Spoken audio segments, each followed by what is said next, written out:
Bonjour et bienvenue dans cette troisième vidéo du chapitre 8, lumière colorée.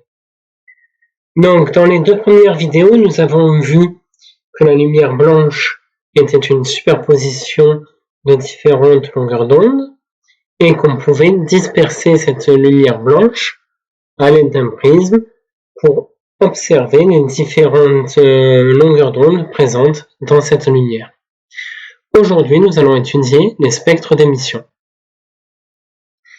Alors, en chauffant un objet, cet objet va émettre de la lumière. On peut bien le voir ici.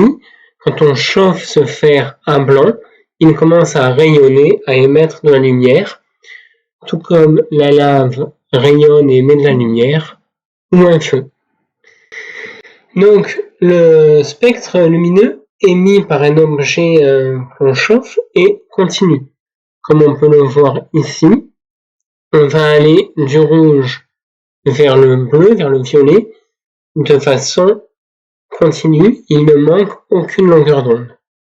En opposition, on peut observer à droite des spectres non continus, comme ce spectre où on observe des raies noires sur le spectre, ou ce spectre-ci où on observe seulement que quelques raies colorées. Donc, ce qu'il faut retenir, c'est que lorsqu'on chauffe un objet, il va émettre un spectre continu. Observons maintenant ce qu'il se passe lorsqu'on fait chauffer un objet de plus en plus. Comme objet, on va prendre cette ampoule. Donc, à gauche, elle n'est pas très chaude, et plus on va vers la droite, plus sa température augmente. Première image, on peut observer que le filament est orangé et très peu lumineux. Si on observe le spectre de ce filament, on voit qu'il est les lumières rouges et un petit peu vertes sont émises et que l'intensité de ces lumières est faible.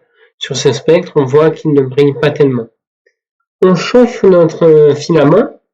Alors déjà, visuellement, on observe qu'il est plus brillant, la lumière est plus intense et beaucoup plus jaune aussi. Si on observe notre spectre en bas, eh bien, on aura toujours les lumières rouges, orangées qui sont allumées, mais on observe plus de jaune, de vert et même un début de bleu. Donc, ces longueurs d'onde qui étaient absentes ici sont présentes là. Et enfin, on chauffe encore.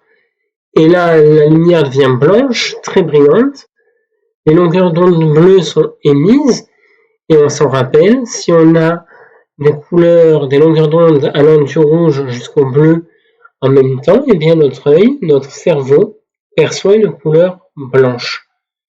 Donc, plus on chauffe un objet, plus il va être lumineux et il va passer du rouge pour des objets de faible température jusqu'au blanc pour des objets très chauds.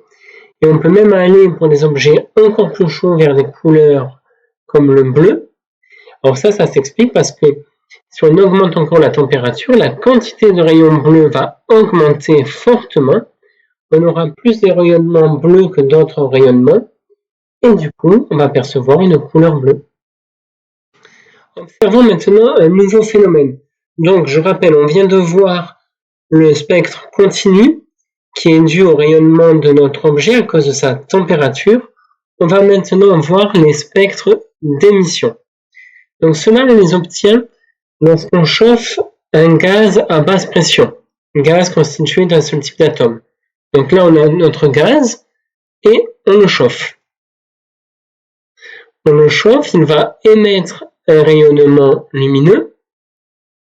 Et si on décompose ce rayonnement lumineux avec un prisme, eh bien on va observer que quelques raies colorées. Donc ça, on en conclut que lorsqu'un gaz excité ça veut dire qu'on va le chauffer, qu'on va lui envoyer un rayonnement lumineux, on va lui apporter de l'énergie.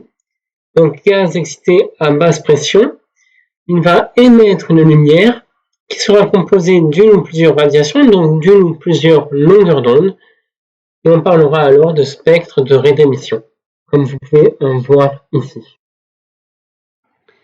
On peut maintenant se poser la question, si je chauffe un gaz d'hydrogène ou un gaz de sodium ou n'importe quel autre gaz, est-ce que je vais obtenir le même spectre de raies d'émission. Et ben, on va observer ça, donc on chauffe ici de l'hydrogène, et là ça va être par exemple du sodium. On chauffe, donc ils vont émettre de la lumière, et si on analyse les spectres de raies, eh bien on observe que les spectres de raies ne sont pas les mêmes. On va avoir 3 bandes pour l'hydrogène, et plusieurs pour le sodium, plusieurs dans le violet, une jaune, une orangée. Et donc en fait, ce spectre de raies d'émission va être spécifique à chaque atome ou à chaque ion. En fait, c'est une carte d'identité de notre élément chimique. Si on a un spectre d'émission, par exemple, si j'observe ce spectre de raies d'émission, je suis alors certain que l'objet que j'étudie, que le gaz que j'observe, c'est un gaz fait d'hydrogène. Allez, dernière partie de cette vidéo, le spectre d'une étoile. Donc le spectre d'une étoile comporte de fines raies sur un fond continu. Donc je vous ai déjà représenté le fond continu. Et en fait, le spectre d'une étoile, il va ressembler à ça. Donc de fines raies noires sur un fond continu. Alors le spectre continu, on l'a vu, il dépend de la température de l'objet, de la température de l'étoile. Donc ce spectre continu va nous donner des informations sur la température de l'étoile. Et alors ces raies noires, vous me direz, eh bien ces raies noires, elles fournissent une information sur la composition chimique de l'étoile, sur la composition de son atmosphère. Ces raies noires, vous l'avez vu là, j'espère, correspondent aux raies d'émission ici de l'hydrogène. En fait, dans notre atmosphère, dans l'atmosphère de notre étoile, on a de l'hydrogène, et à l'endroit où l'hydrogène peut émettre des raies d'émission, il peut aussi absorber les longueurs d'onde. Et donc voilà, en passant à travers l'atmosphère, le spectre continu voit de ces longueurs d'onde absorbées. Ces longueurs d'onde pour l'hydrogène correspondent aux raies d'émission de l'hydrogène. Donc on sait que dans notre étoile ici, on a de l'hydrogène. Les autres raies noires correspondent à d'autres atomes, de l'hélium, du sodium, ainsi de suite. Voilà, cette vidéo est maintenant terminée et je te remercie de l'avoir écoutée.